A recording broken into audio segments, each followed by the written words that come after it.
I think we're only going to see more of it. And you touched on the COVID protocols and the isolations, the quarantining, all that sort of stuff. We've seen it with cricket this week with Ben Stokes.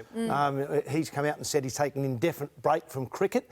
Now, I don't know what that actually means, an indefinite break, but that obviously puts the World T20, which England are in October and November, obviously Australia in that as well, and then the Ashes in Australia next year, starting December 8, that puts that in jeopardy. So we may not see Ben Stokes, probably the best all-rounder in world cricket at the moment, not here. So he's having the same problems. And Did that surprise you? It does surprise me, yes, but I think it's, once again, it's the pressure of performing, but I think it's also the pressure of travelling. Yeah.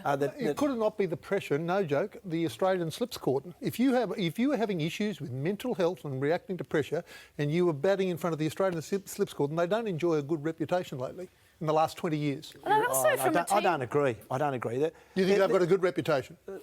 We've got a reputation the same as everyone else. No, we have not. We invented the word sledging. Look, irrespective of reputation, I think, Tubby, from a team's point of view, you want to go out and perform to your best. And if you're not mentally at your best, then that's going to negatively impact how you perform. And if you feel like you're going to let your team down, then a very noble cause or a very noble thing to do is to step aside and give that position to somebody else. Yeah, and as I said, I don't think he's concerned about the Australian slips court, and I really don't. As I said, I think that's an exaggeration. I think, yes, there's always been players in a number of sides, not just Australia, who like a word, but it's generally more isolated than people like yourself make out. What, you got a lot of experience more than me in this field? I've stood in the slips for 10 years, yes. Hello. OK, let's move into the takeaway. I set you up for that. I'm going to help dig you out of a hole here, Peter. Just got to confirm, too, after your little interlude, Peter and Mark, Paul Gallen has texted in saying, go Tubby, give it to him. Brilliant. I'll see you in the car park, Paul. You might see him in the green room. Jeez, I'll be in the car park to watch that. I'll tell you. Let's get into some cricket now. I'm on Team Gal. Let's get into some cricket now. On the back of big news this week, Trevor Hohns, after almost 3 decades in the Australian Cricket Australia, chairman of selectors. He had 2 stints as chairman. He was on the panel back in '93, took the big job in '95, and then again in 2001. He said enough is enough. He's tapping out, Mark. And so our Mosh fix-up this week is where to now for the Australian cricket selection panel, because we've got a big summer looming. We've got a big summer. George Bailey is the natural successor, I suppose. He's come onto the panel a couple of years ago. Look, it's a bit of a surprise to see Trevor go, but having said that, he's been the chairman now since 2016. As you say, it's his second stint at the job, so he's done a lot, and a bit like what we were saying with competitors. It's a different world now, even for selectors and coaches. They've got all these protocols to deal with now. They're picking sides that all of a sudden change, the location changes. There's a lot more to being a national selector these days than there was even 3 or 4 years ago. Well, why do they keep recycling the same characters through the system? It can't be from a lack of talent.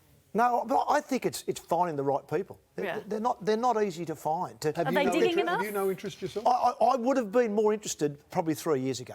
Why not now? I think there's a couple of things. I think there's a lot of water under the bridge with me in Australian cricket 3 years ago. So I don't think the time is right for me. And also, when you sit here on panels like I do, it's not easy to be a selector or on a board either, to say what you really think and then select a team or make decisions behind the scene. It's very difficult. We weren't suggesting you do both. Well, you're trying to boot him off sports. So I've got to go. George Bailey, you mentioned him as he's come in and he just seems to have done it with a palm. We know he's cricket through and through, George, and seems to have the right temperament as well. And the way it works these days, you talk about the way they're selecting. Sometimes you're choosing 2 Australian teams at once, short form and long form, sometimes such as the schedule, sometimes 3. So you've got one-day teams, you've got T20 teams, you've got test matches, and you're trying to get the blend right. And he was a success across all 3, knows what it takes. It might be good right these days to find an epidemiologist who likes cricket, and that's your starting point. You understand COVID, you're a good start to running We're not cricket. that smart, mate. We're not that smart.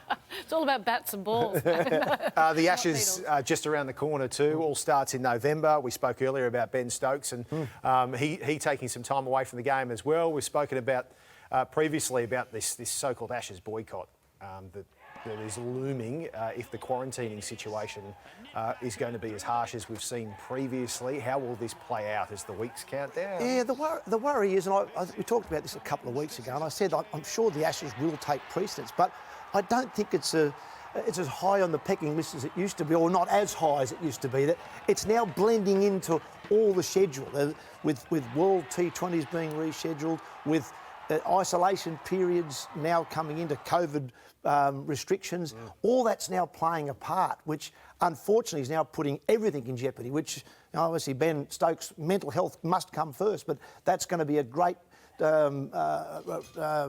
distraction, or something that's taken away from the Ashes, which we all in Australia and in England want to see as the premier event in world cricket.